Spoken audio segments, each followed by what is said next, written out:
हत्ते नज़म शेर के होने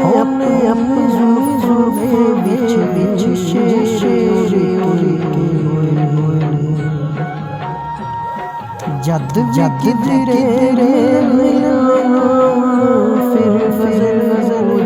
जान जिमें तेरी विच शेर के सारों दे मतला सजाया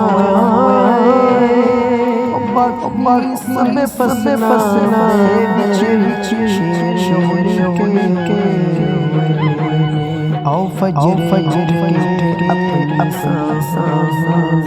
महका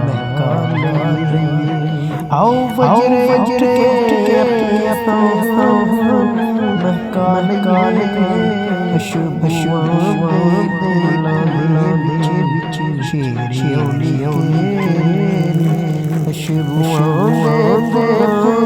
विच शेर शेर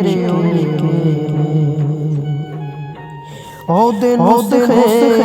वर्गा के एक मिसरा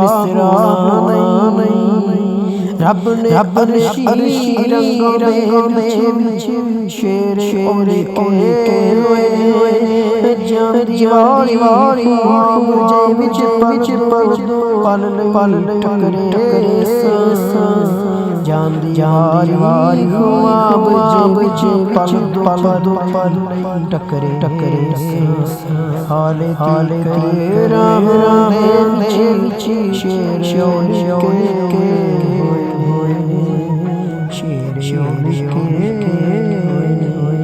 वखरी गाले सब कार उंजते सब विच शेर के सब अख